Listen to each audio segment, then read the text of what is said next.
ચાલો એક એવી સાવ સાદી સવારની આદત વિશે વાત કરીએ જે પ્રાચીન જ્ઞાન પર આધારિત છે અને આપણા સ્વાસ્થ્યમાં એક મોટો સકારાત્મક ફેરફાર લાવી શકે છે.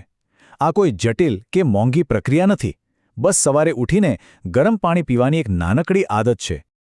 આપણામાંથી મોટાભાગના લોકોની સવાર કેવી હોય છે? આંખ ખુલે અને તરત જ મગજમાં ચા કે કોફીનો વિચાર આવે, ખરું ને? એના વગર તો દિવસ શરૂ જ ન થાય એવું લાગે. પણ શું ખરેખર દિવસની શરૂઆત કરવાની આ જ શ્રેષ્ઠ રીત છે? તો જુઓ, અહીં બે વિકલ્પ છે. એક બાજુ છે આપણી વર્ષો જૂની જાણીતી આદત ચા અને કોફી, અને બીજી બાજુ છે એક સાવ સાદો પણ અત્યંત શક્તિશાળી વિકલ્પ જેનું મૂળ આપણા પરંપરાગત જ્ઞાનમાં રહેલું છે. અને હા, આ કોઈ આજકાલનો નવો ટ્રેન્ડ નથી હો. હજારો વર્ષોથી આયુર્વેદમાં આ પ્રથાનું એક ખાસ નામ છે, ઉષાપાન.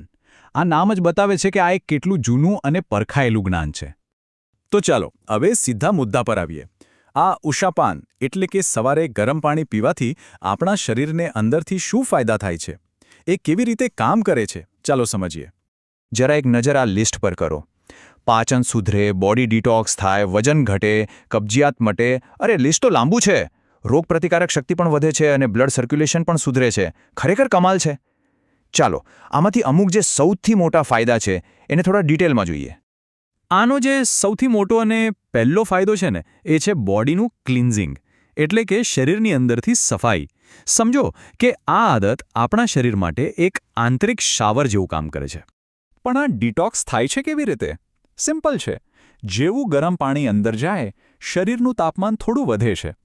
એનાથી પરસેવો થાય છે અને બસ પરસેવા અને યુરિન મારફતે શરીરમાં જમા થયેલો બધો કચરો બહાર નીકળી જાય છે. છે ને એકદમ નેચરલ પ્રોસેસ. અને આ જુઓ, આ નિયમિત આદતથી વર્ષો જૂની કબજિયાત પણ મટી શકે છે. કબજિયાતને તો ઘણા રોગોનું ઘર કહેવાય છે. અને વિચારો, ખાલી એક નાનકડી આદત એને જડમૂળથી મટાડવામાં મદદ કરી શકે છે. જે લોકો વજન ઘટાડવા માંગે છે એમના માટે તો આ સોના પર સુહાગા જેવું છે. ગરમ પાણી આપણું મેટાબોલિઝમ બૂસ્ટ કરે છે, એટલે કે શરીરમાં કેલરી બર્ન કરવાની સ્પીડ વધારી દે છે. અને હા, વધુ સારા પરિણામ માટે એમાં થોડો લીંબુનો રસ અને મધ પણ ઉમેરી શકાય. સારું, તો આ તો થઈ અંદરના સ્વાસ્થ્યની વાત. પણ જે અંદર થાય છે એ બહાર દેખાયા વગર રહેતું નથી, ખરું ને? ચાલો હવે જોઈએ કે આ આદત આપણી બહારની સુંદરતા પર શું અસર કરે છે. ત્વચા પર ગ્લો જોઈએ છે? વાળને મજબૂત બનાવવા છે? તો જવાબ અહીં છે. આ એક જ આદતથી ખીલ, કરચલીઓ જેવી સમસ્યાઓ સામે રક્ષણ મળે છે, વાળના મૂળ મજબૂત થાય છે અને ડેન્ડ્રફ જેવી તકલીફ પણ દૂર રહી શકે છે. પણ આવું થાય છે કેવી રીતે? જુઓ, જ્યારે લોહી શુદ્ધ થાય છે ત્યારે એ સ્કિનના કોષો સુધી વધારે ઓક્સિજન પહોંચાડી શકે છે. અને જ્યારે સ્કિનને પૂરતો ઓક્સિજન મળે એટલે આવે છે એકદમ નેચરલ, હેલ્ધી ગ્લો. ઓકે, તો અત્યાર સુધી આપણે સમજ્યું કે ગરમ પાણી કેમ પીવું જોઈએ. પણ હવે એનાથી પણ વધારે જરૂરી સવાલ, એને પીવું કેવી રીતે? કારણ કે સાચી રીત વગર પૂરો ફાયદો નહીં મળે. અહીં 4 ગોલ્ડન રૂલ્સ છે. બસ આટલું જ યાદ રાખવાનું છે. પહેલું, પાણી કેટલું ગરમ? ચા જેટલું હૂંફાળું, ઉકળતું નહીં. બીજું, કેવી રીતે પીવું? ઊભા ઊભા ગટગટાવી નથી જવાનું. બેસીને, શાંતિથી, ઘૂંટડે ઘૂંટડે. ત્રીજું, કેટલું પીવું? શરૂઆત 1 ગ્લાસથી કરો, પછી ધીમે ધીમે 2-3 ગ્લાસ સુધી પહોંચી શકાય. અને ચોથું અને સૌથી ઇમ્પોર્ટન્ટ, ક્યારે પીવું? સવારે બ્રશ કર્યા પહેલાં. હવે આ બ્રશ કરતા પહેલાંવાળી વાત કદાચ થોડી અજીબ લાગે, પણ એની પાછળ એક જબરજસ્ત વિજ્ઞાન છુપાયેલું છે. આખી રાત આપણા મોઢામાં જે લાળ બને છે ને એ આલ્કલાઇન હોય છે.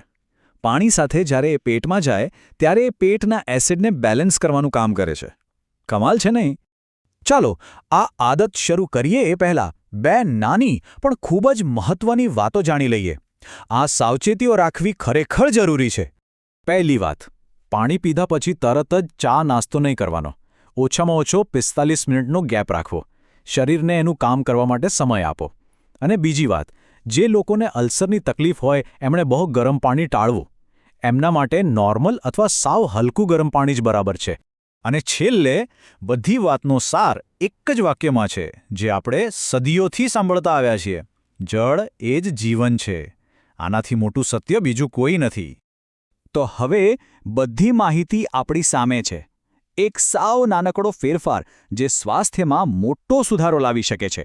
તો શું આજથી જ આ સારી આદતની શરૂઆત કરવા જેવી નથી?